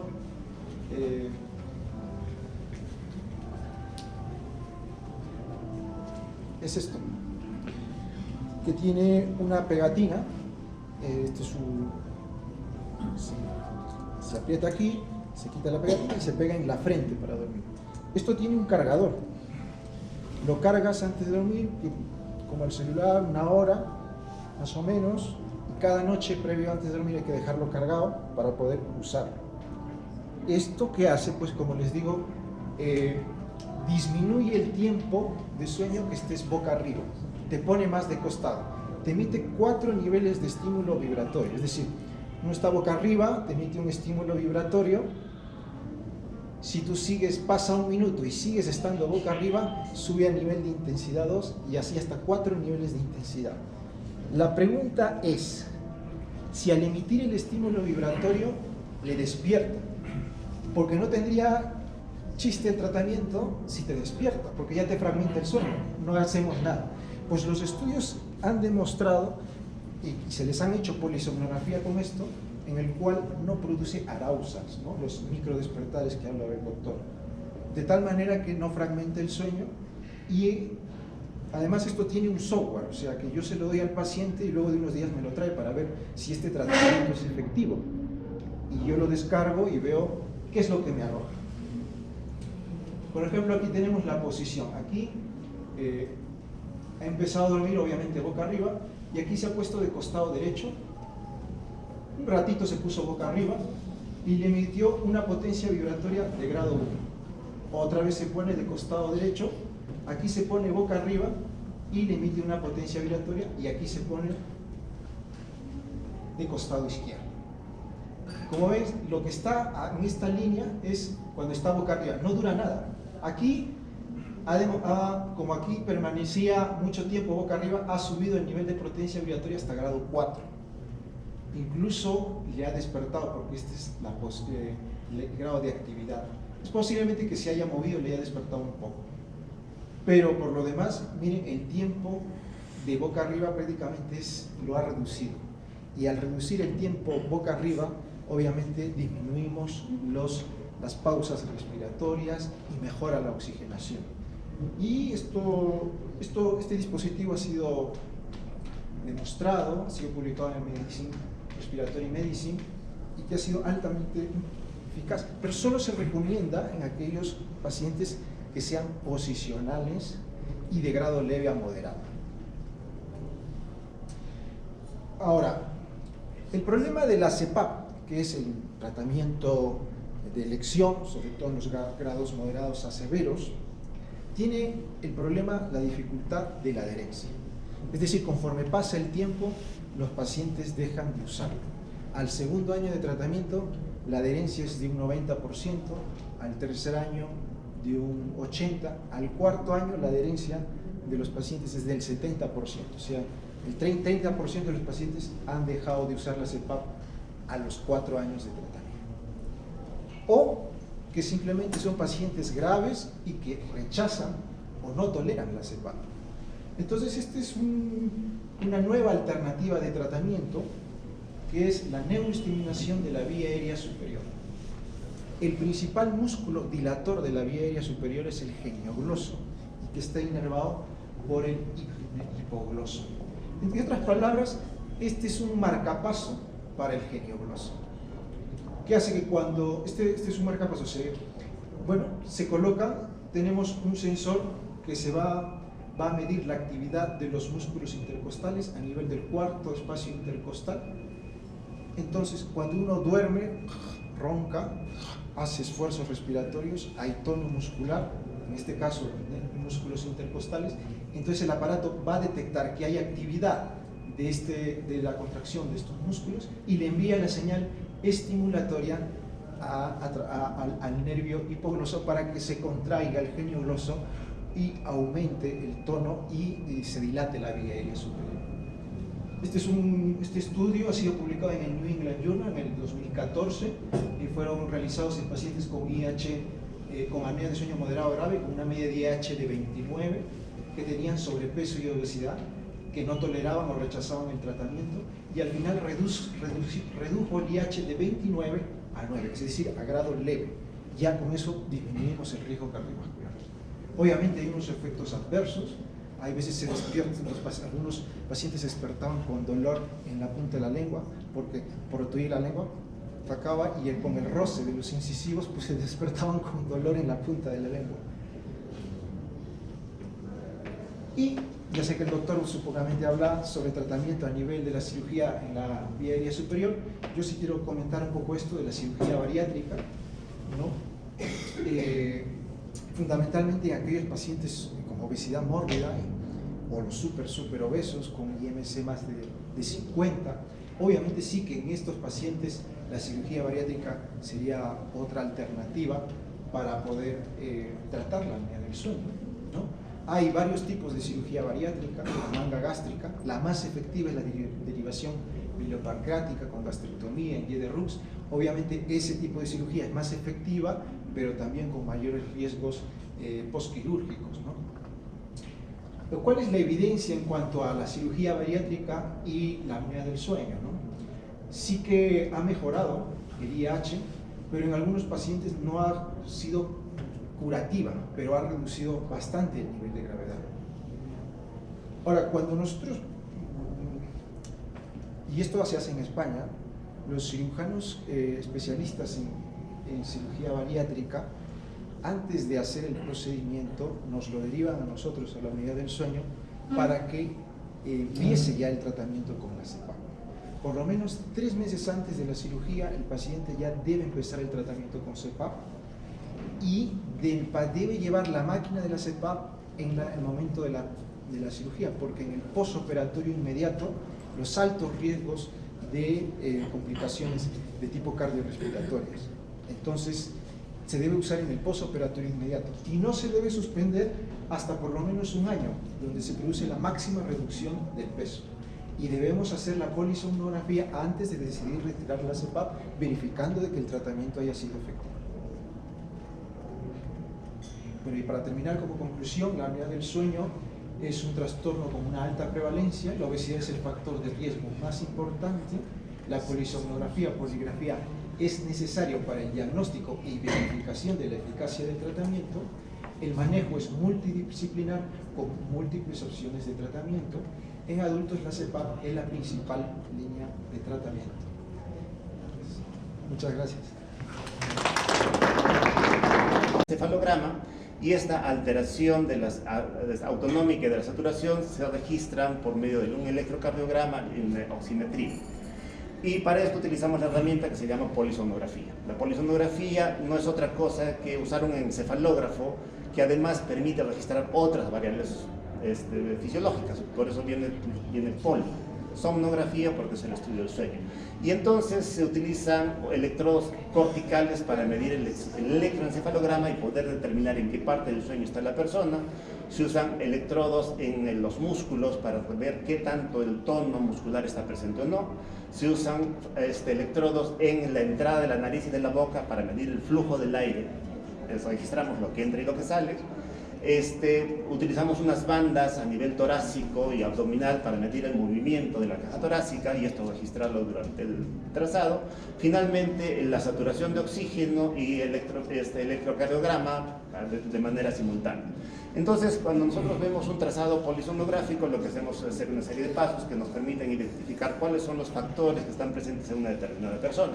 Empezando, por supuesto, por historia clínica detallada. La descripción del sueño, cuánto tiempo demora en dormir, cuánto tiempo está en cama, cuánto tiempo duerme de manera corrida, cuántas veces se despierta, etcétera, etcétera. Esto hecho por la persona o por un observador. Y este es un registro polisomnográfico típico de apnea del sueño. Aquí arriba están los electrodos corticales, aquí están los electrodos de mentón. Estos son los electrodos de movimiento respiratorio y de flujo aéreo. Y fíjense aquí cómo el flujo de aéreo entra y sale hasta que llega un momento en que deja de fluir. Y a su vez estos son los electrodos de movimiento torácico. Y miren cómo el movimiento torácico de pronto cesa y comienza a incrementarse hasta el momento en que se vence la obstrucción y el flujo aéreo se repone. Este es el resumen de la actividad, esto es el reporte del polisomnógrafo donde nos muestra, esto es el hipnograma que les mostraba originalmente y estos son los eventos que se producen durante la noche. Y este es el análisis de la polisomnografía que se llama el hipnograma. Y en el hipnograma se ve cómo ha ido la saturación, cómo ha ido la respiración, etcétera, etcétera. Entonces, ¿cómo hacemos diagnóstico? Primero definimos apnea. Apnea es la reducción al 90% o mayor del flujo respiratorio con movimiento torácico presente que dure más de 10 segundos. Hipoapnea es cuando este flujo está entre el 30 y el 90% del flujo respiratorio y tiene que estar asociado con desaturación de por lo menos el 3%, con un microdespertar en electroencefalograma o ambos de los eventos simultáneamente. Esto nos da algunos índices que son el índice de apnea-hipoapnea, el índice de alteración respiratoria, es decir, cuántas veces se ha producido este evento por hora y cuántas veces se ha producido además despertares durante la noche. Y el criterio diagnóstico para apnea del sueño es que tiene que haber por lo menos 5 eventos por hora durante la noche asociado a alguno de estos otros síntomas. Somnolencia diurna, despertares con jadeo, ronquido frecuente, interrupciones de la respiración, presencia de hipertensión arterial, enfermedad coronaria, insuficiencia cardíaca, diabetes tipo 2. O otro criterio es que tiene que haber 15 o más eventos sin necesidad que haya algunos de estos otros reportados. La presencia de estos eventos durante la noche nos lleva finalmente al diagnóstico y esto nos lleva a las consecuencias.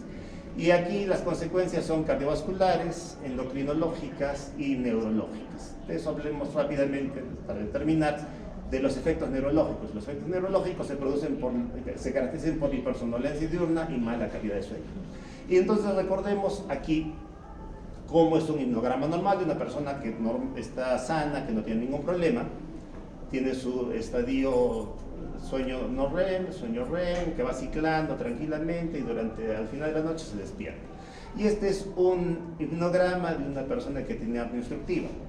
Miren que hay escasísima cantidad de sueño tranquilo y múltiples eventos de despertar durante la noche. Esta persona entonces lo que ocurre es que se echa a dormir y toda la noche se está despertando repetidas veces para no asfixiarse por la obstrucción del leve aire. Entonces, ¿y qué es lo que sucede? Evidentemente, cuando el cerebro no duerme, y hemos visto que la ausencia de sueño tiene consecuencias que se tienen que pagar, y estas son mal desempeño laboral, mal desempeño intelectual, cambios de ánimo, disminución del estado de alerta, alteración de la memoria, de la fatiga y irritabilidad. Y esto es una de las causas más comunes, por ejemplo, de accidentes en Estados Unidos, por ejemplo, mal desempeño laboral. Hay varios estudios que demuestran, con escalas medidas, que las personas que tienen problemas de sueño, por apnea de sueño, por insomnio en general, tienen reducción de la capacidad laboral, hay reducción de la respuesta al aprendizaje verbal, hay alteración de la consolidación de la memoria, por lo tanto, no pueden aprender apropiadamente. hay asociación con otras enfermedades, no voy a hablar de la parte, por supuesto, cardiológica, neumológica, pero sí, por ejemplo, en enfermedades neurológicas está relacionada la fatiga de la enfermedad de esclerosis múltiple. Uno de los principales problemas de esclerosis múltiple es que la persona se queja de cansancio, y se ha encontrado pues que en 61% de los pacientes con esclerosis múltiple hay apnea obstructiva del sueño. También, además de lo que ya sabemos de infarto cerebral y todo lo demás, se ha encontrado que hay un incremento del riesgo para Alzheimer. ¿Por qué? Porque se ha encontrado que estas personas tienen 2 o hasta 3 veces más depósito de proteína amiloide, que es la causante de la enfermedad de Alzheimer. También se ha visto, por ejemplo, que cuando se da tratamiento apropiado, el riesgo para infarto cerebral se reduce, y que también hay incremento de la migraña en estos pacientes. Así que, desde el punto de vista neurológico, este es un problema que requiere manejo para evitar las consecuencias, y en el que tenemos que trabajar todos juntos para reducir el impacto en la población. Muy bien. La doctora Bernal nos ha traído un caso interesante de su hijo, y realmente ella nos ha manifestado su agradecimiento. Cada vez que me ha visto siempre me ha agradecido, y realmente es muy valedero de que el enfoque que le voy a dar a esta charla es revolucionario en relación a lo que se lee en los libros.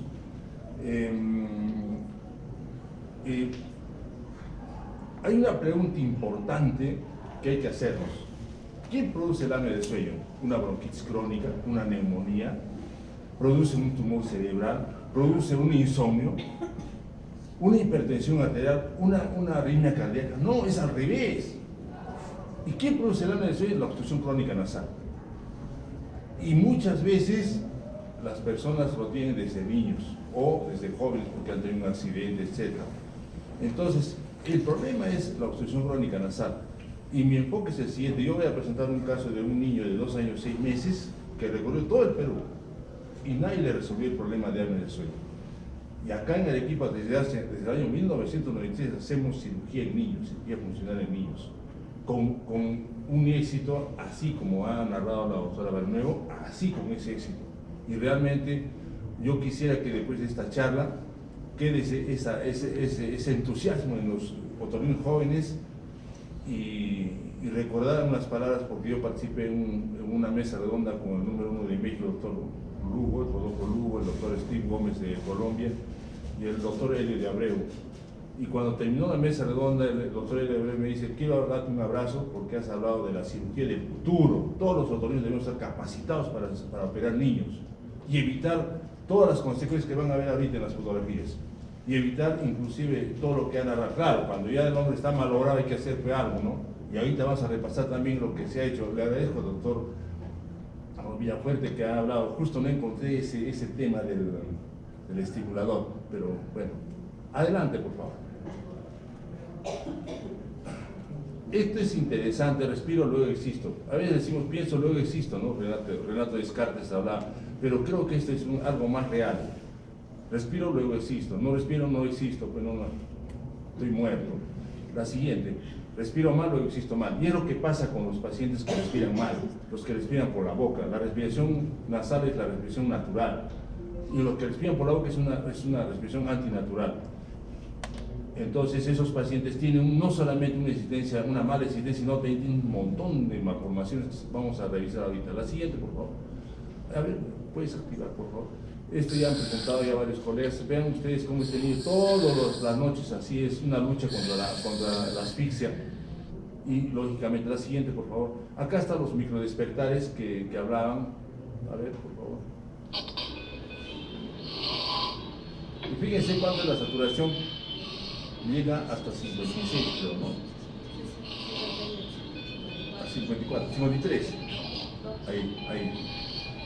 Hacia 53 de saturación de oxígeno. O sea que, fíjense cómo ahí está, abre los ojos, es un micro despertar, ¿no? La siguiente, por favor. Entonces, vamos a tratar rápidamente qué cosas produce a nivel del cráneo facial la obstrucción crónica nasal. Fíjense, estos son temas interesantes. Acá tenemos al profesor Pirapales, son las laterobrinas famosas, el pianista. La siguiente, por favor. Este es de la flora y fauna de nuestro país. Fíjense con estas narices terriblemente lesionados, que son pacientes que respiran por la boca definitivamente, ¿no? La siguiente, por favor. Y nosotros los otorrinos tenemos que estar capacitados para resolver este tipo de problemas. tanto la parte externa como la interna. La siguiente, por favor. Este paciente es un paciente que ha sido operado 3 veces por un otorrino. En un lugar X no interesa, pero lo que quiero que sepan que los otorrinos deben estar capacitados para resolver estos problemas. Lo han operado 3 veces y fíjense el resultado, sí, con la terorrine. Entonces es importante que sigamos estudiando. La siguiente, por favor. Fíjense, una cosa interesante, esta chiquita yo lo operé, fíjense la micronatia. Tiene 4 años la niña. Ya tiene micronatia. Yo pensaba, ilusamente, que solamente cuando respiran por la boca a los 10, 15 años recién se presentaban. No, fíjense, 4 añitos ya está ella con la micronatia. La siguiente, por favor. Tenemos la causa, son desviación de tabique. Desviación de tabique, fíjense que el tabique torcido, entonces es una causa importante. La siguiente, por favor. La hipertrofia de cornetes. Esto es interesante. Estos cornetes tan grandes, fíjense que pueden causar una obstrucción permanente y cuando son severos también. Entonces tenemos que saber hacer la cirugía de cornetes sin ningún temor. Nosotros tenemos la mayor experiencia a nivel nacional en la cirugía de cornetes y nuestro servicio activamente nuestros residentes hacen esa cirugía exitosamente. Entonces no hay que tener miedo a hacer la cirugía de cornetes como antes, ahora ya se puede hacer y no hay ningún problema hasta en niños. La siguiente, por favor.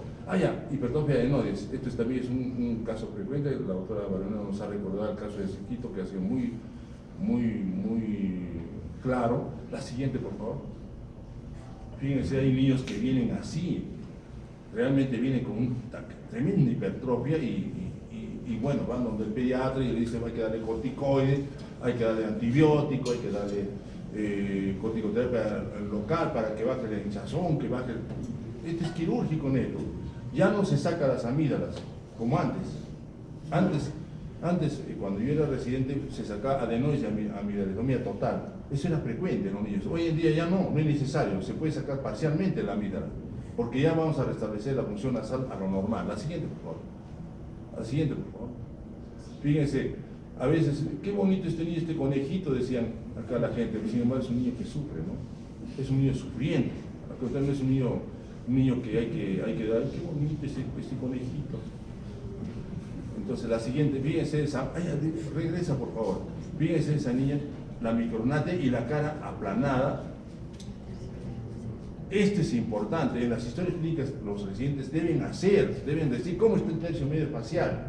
Nadie pone nada, pone nomás que si el tabique desvía y la cara, eso hay que poner en la historia clínica. El tercio medio facial está aplanado, no tienen pómulos y hay una micronatia. Una micronatia, así de niños, fíjense. Todo eso debe constar en la historia clínica. La siguiente, por favor. Fíjense.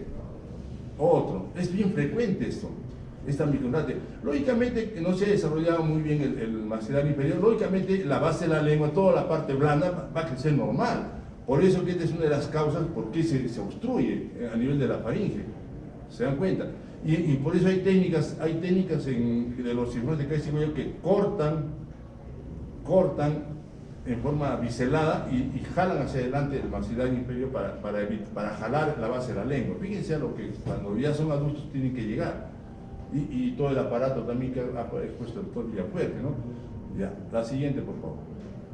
Fíjense, para dar ojiva es frecuentísimo. ¿Y cómo se desordenan los dientes? ¿Por qué? Porque el maxilar superior no se ha desarrollado adecuadamente y los dientes están, como dicen nosotros, arrumados, están desordenados y esa es una de las causas. Y muchas veces primero hacen el tratamiento ortodóntico y después recién dicen vaya, lleve usted al otorrino, debería ser al revés. Respira por la boca, ya lleva al otorrino que le resuelve el problema y usted, después de eso yo le voy a hacer su ortodoncia, ¿no? Ya, la siguiente, por favor. Fíjense, tan frecuente es esta señora toda su vida respira por la boca. La siguiente, por favor. Este es al revés. Fíjense, el tercio medio facial está aplanado y ahora van a ver, la siguiente, mordida invertida. El maxilar inferior que sí normalmente, pero el maxilar superior no. Y fíjense en la mordida invertida. Todo eso debe constar en la historia clínica. Deben poner en la historia clínica. La siguiente, por favor. Fíjense, los pacientes. La siguiente, por favor. A ver, una chica simpaticona, sin embargo sus dientes terribles, ¿no? La siguiente, por favor, respiración bucal. Fíjense en la mordida invertida. La siguiente. Fíjense ustedes, este perfil como parece una semiesfera, fíjense, es frecuente en estos respiraciones bucales. La siguiente, por favor.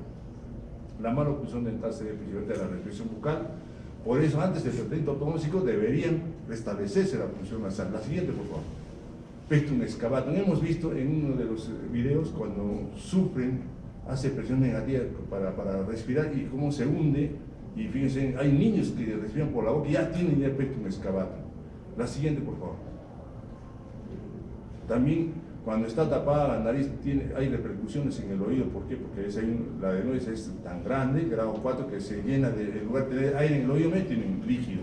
Entonces, muchos colegas antes ponían su tubito de ventilación. Hoy en día es mejor establecer tubito de ventilación natural, que es la trompa eustaquia. Entonces, prefiero operar un niño de una adenoidectomía endoscópica y no estar poniendo estas cosas, porque al niño ustedes lo ponen en una situación de minusvalía. Este niño no puede ir a la piscina, no puede ir a nadar, no le puede dar agua al oído. Entonces, no, pues, hay que pensarlo bien. Es mejor hacer una buena cirugía adenoidea y restablecer el tubo de ventilación natural que tenemos todos. Por eso que esperamos a las 2 a 3 semanas y el niño ya está bien. No hay necesidad de estar aprovechando la anestesia y poner estos tubos. No es indispensable ponerlos. La siguiente, por favor. Bueno, esto es rápido nomás, es una cirugía bien hecha. Vean ustedes, se ha desaparecido la jiba, todo. Ahí tiene la siguiente, hay una lateralina, fíjense, y entonces haciendo una buena cirugía se restablece la simetría y entonces se hace cirugía tabicones y pueden respirar bien. La siguiente, por favor. Muy bien, entonces la obstrucción crónica nasal, en mi concepto, en lo que estoy exponiendo, es la base, es la raíz del apnea del sueño. El apnea del sueño viene a ser una etapa superior, porque los pacientes están sufriendo de obstrucción crónica nasal. La siguiente, por favor. Ya lo han repetido. Lo interesante de acá este es en los adultos. Cuando participé en Lima, el doctor Lugo me preguntó, ¿y cómo es en los niños? La siguiente, los niños es la tercera parte. Fíjense, esta clasificación de 1 a 4, de 5 a 10 y más de 10 se agrava en los niños. La siguiente, por favor. Esa es la clasificación de la Universidad de Harvard, que es una reconocida escuela de medicina a nivel mundial. Tipos de apnea que ya ha sido revisado. La siguiente, hombres 3.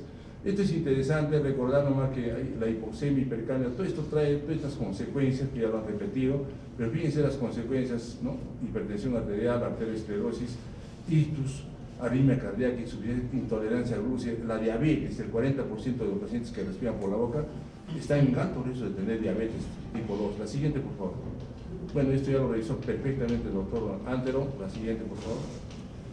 Acá solamente para ver lo que decía el doctor Marco, y fíjense la micronatia. Entonces, hay un método que consiste en hacer un huequito acá en el mentón y se rodea con un nylon grueso y se jala la base de la lengua hacia adelante.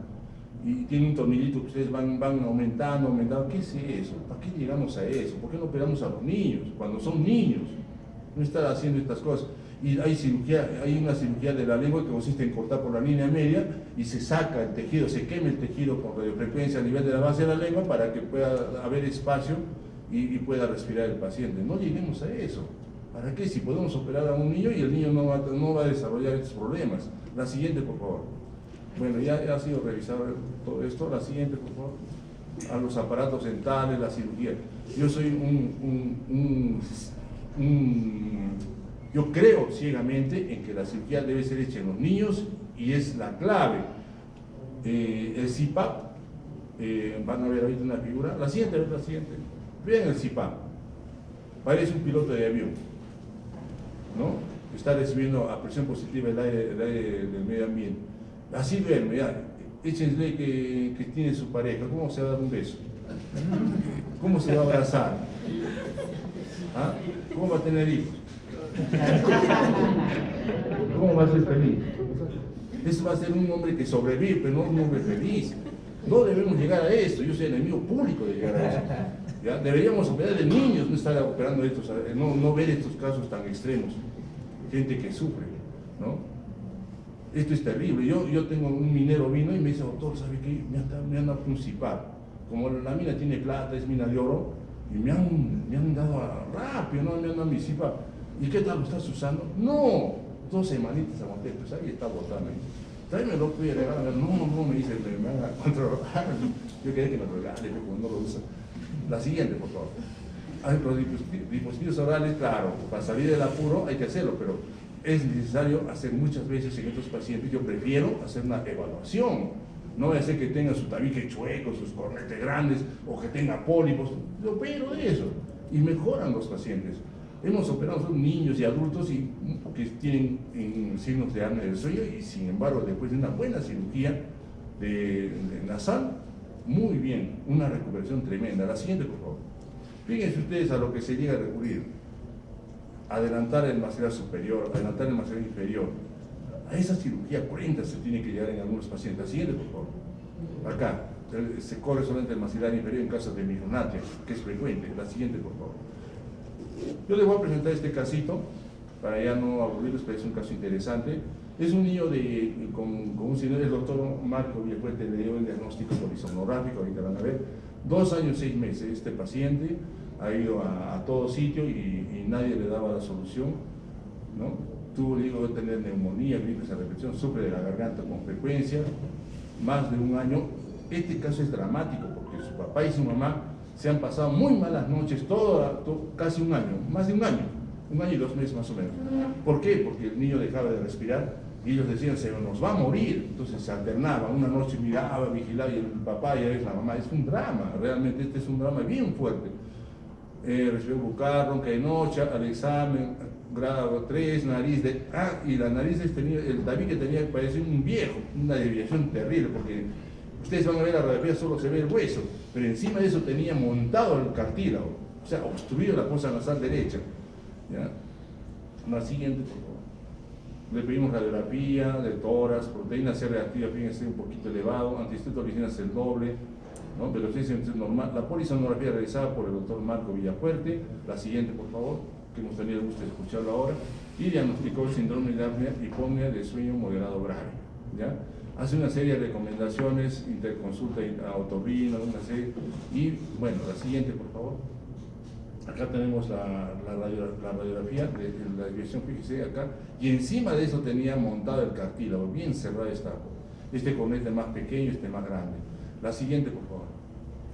Fíjense, luego de la cirugía ya más al centro, y está esta parte negruz, que es el aire que está descubriendo libremente. La siguiente, por favor. La adenoides, bien grado 4, y acá ya está respirando, hemos hecho el curetaje de la adenoides, y ahí vemos un amplio columna aérea. La siguiente, por favor. Entonces le hemos hecho la cuádruple operación porque lo necesitaba el paciente. Hoy en día tenemos una gran experiencia, más luego vamos a presentar una estadística. La siguiente, por favor. La adenoidectomía endoscópica. El año del terremoto de Pisco, ¿qué año fue? ¿2007? 2008, bueno, fue por ahí.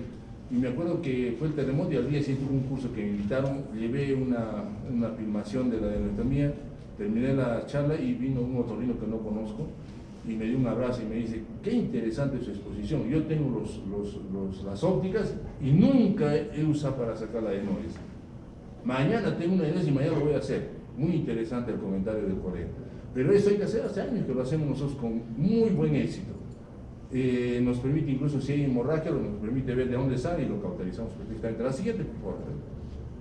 Vean ustedes, acá está el adenótomo y bajo visión directa hacemos la adenoidectomía. La siguiente, por favor. Te quedan el extirpar. La siguiente, por favor. La septoplastia. Este tema es interesante porque muchas veces a mí he escuchado también los congresos, pero también he escuchado que ya se puede operar el tabique en niños, que hay centros de crecimiento que están entre el LPI y la cartílago coronal. ¿Sabe qué? Me acuerdo del doctor Santiago Golden, me dijo, el año 2000 salió un trabajo de investigación donde han revisado un trabajo con sustancia radioactiva y el que dijo, que fue hecho más o menos por los años 70, por ahí, que no, que hay centros de crecimiento, que hay que respetar, que no se puede operar septoplastia. Sí se puede operar, no hay ningún problema, porque nosotros hacemos una septoplastia muy conservadora. Adelante, van a ver. Los tips importantes, hay que esterilizar ambos lados del tabique, no un solo lado, los dos lados. Y a nivel del LPI bomber, estirpar en bloque, en lo posible, la parte ósea, lo estirpamos, sacamos para afuera y afuera lo enderezamos, y si hay un espolón, lo sacamos con una tijerita y ¡prum!, lo reintroducimos. ¿Ya? O sea, más conservado que eso no existe. A nivel del cartílago cuadrangular, nosotros hacemos pura incisión, cortamos la memoria solamente cortando, haciendo incisión, no botamos pedazos de cartílago a la basura, no. Los mutiladores no tienen espacio acá. Acá tienen que hacer solamente incisiones. Y solamente si hay un pequeño espoloncito o algo, eso se puede cortar, nada más. En los niños tenemos que ser bien conservadores. La siguiente, por favor. Acá tenemos la visión endoscópica del tabique óseo en la parte interna, en un niño. La siguiente, en el niño que hemos presentado. Hemos sacado acá pedacitos de cartílago, pedacitos de hueso. Generalmente reponemos dos fragmentos de hueso y después de enderezarlos. La siguiente, por favor. Este pedacito, el borde inferior de este niño que hemos visto, así tenía doblado, fíjense, lo hemos sacado y después hemos hecho la siguiente, hemos hecho incisiones verticales. Es lo que hacemos, eso hay que hacer en los niños. Tenemos control a partir de años, esto ya lo hago desde hace 23 años. Tenemos el control postoperatorio, incluso ya han venido con su hijo, un niño que yo operé, un chiquito que operé de 7 años, ha venido con su hijo de viaje, con su familia y me ha hecho sentir bien. Y me trajo a su hijita que lo vea y también tiene problemas de respiración. Haciendo estas incisiones en el cartílago no hay ningún problema. No hay que se coge la nariz, que se queda chiquita, mentira. La siguiente, por favor. Cuando está bien torcido el cartílago podemos llegar a hacer incisiones biseladas intercaladas, de arriba a abajo y de abajo a arriba. Esto es una maravilla, esto funciona muy bien. La siguiente, por favor. O también así, solamente de abajo hacia arriba nomás, también haciendo esas incisiones y mantenemos toda la estructura, más o menos del CC, mantenemos un 95% de toda la estructura, del CC. La siguiente, por favor. Los mutiladores que vienen a hacer la L, que botan pedazos de cabeza, no hay cabida en los niños, mejor no metan la mano, es si van a hacer daño a los niños. La siguiente, por favor. La turbinectomía. Este es otro tema controversial, pero hace muchos años en los congresos mundiales ya se ha tocado ese tema y se puede hacer la turbinectomía parcial en niños también. ¿Por qué? Porque sacan un gusanito, un pedacito de mucosa del borde libre, esa es la diferencia entre respirar bien y respirar mal. La siguiente, por favor. Fíjense, hemos sacado los bordes libres y el niño, esto nos garantiza que el niño va a respirar bien en el postoperatorio. No somos agresivos de sacar pedazos grandes de cornet, solo tenemos prácticamente el borde libre de la mucosa. La siguiente, por favor. Entonces ahí viene el problema. ¿Hay que quemar los cornetes? No preconizamos ni con radiofrecuencia, ni con electrocautero, ni nada. Solamente hacemos la turbinectomía parcial con tijera. Entonces no hay que ser turbinator. La siguiente, por favor. Entonces, estas son las velas de plástico que ponemos después de que hacemos la cirugía. Como es una nariz bien pequeña, entonces para evitar la sinergia entre el tabique y cornete, ponemos las velas de plástico que sacamos del sobrecito del cáteter. La siguiente, por favor. Fíjense, acá estamos bajo anestesia general, así estamos sacando la de plástico, fíjense, ¿no? Solamente con el gas nomás lo duermen al niño para evitar que se traume y para que nos deje trabajar. La siguiente, por favor. La amidalectomía, ya nosotros no sacamos prácticamente la amígdala totalmente, no es necesario porque la parte infectada de las amígdalas está prácticamente cerca de la línea media. Entonces hacemos amidalectomía parcial y lo hacemos bilateral. La siguiente, por favor. Ahí vemos que está haciendo la infiltración del pilar anterior. La siguiente, por favor. Y se está haciendo la electrocautación. Fíjese la pinza allí, está jalando hacia la línea media, entonces está haciendo un corte vertical. Se saca parcialmente, como ya estamos restableciendo la función nasal a lo normal, el niño ya va a recibir por la nariz, entonces reducimos la amígdala y a las 3 semanas tiene su amígdala más pequeña y perfectamente funcional. La siguiente, por favor. Fíjense ustedes, ya se sacó. La siguiente, ahí está, la amígdala del pedazo de amígdala que se saca. La siguiente, por favor. Es interesante, yo he visto muchas veces de que en el afán de dar espacio para que respire el niño, le sacan toda la amígdala. Ese rato hay fotos. Qué bonito queda ese espacio, un huecazo queda. Pero han visto después de cuando cicatriza, se reduce. Se pegan los pilares, es decir, otra vez se encoge esta zona que es clave para la respiración. Entonces, una amidalectomía parcial es mucho mejor porque mantiene separados los dos pilares. La siguiente, por favor. A ver, póngale, este es el preoperatorio del niño de 2 años y 6 meses.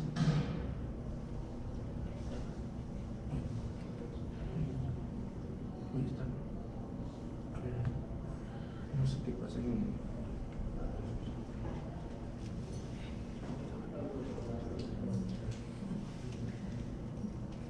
Bueno, en realidad no se escucha nada porque hay un momento en que no se escucha nada y después ese es el apnea. Qué pena.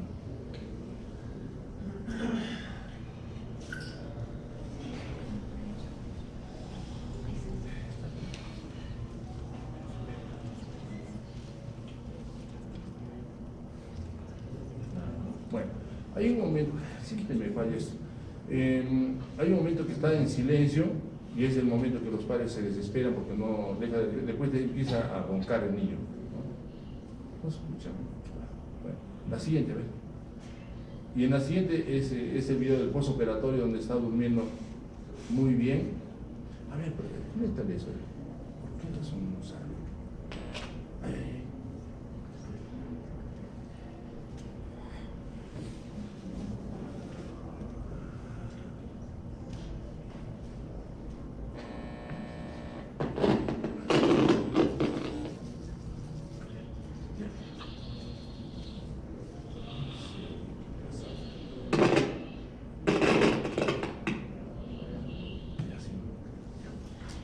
Este es el pre, ¿no? Ya. Post. Bueno, ahí en este video ya no ronca, está respirando muy bien. Y la siguiente, por favor. Esta es la mamá del niño que...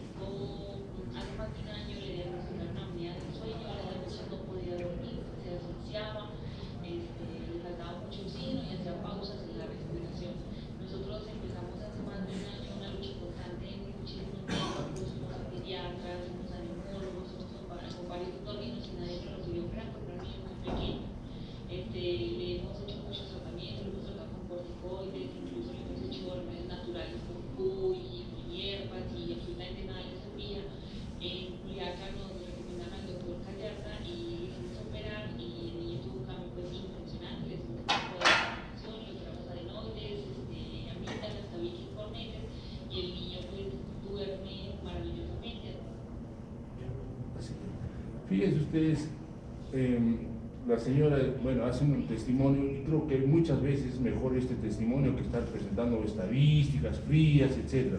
Hay que escuchar a una madre que sufrió tantos años, un año, más de un año, ¿no?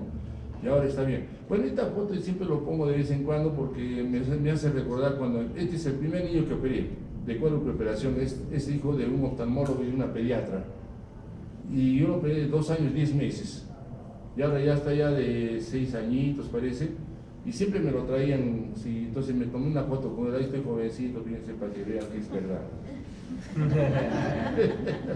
Y acá este chico es el primer niño que operamos, lo hemos operado de 6 años más o menos en el Seguro Social, de cuádruple operación también. Y cuando fuimos ¿se acuerda, doctor Rondón, que tuvimos una reunión con los bolivianos en el Cusco? Esa vez fue. Y entonces me encontré con él, la mamá me llamó por teléfono, yo le dije estoy en Cusco, y nos encontramos acá en Coricancha como testigo, y acá está el chico que está en la selección de básquet del Cusco.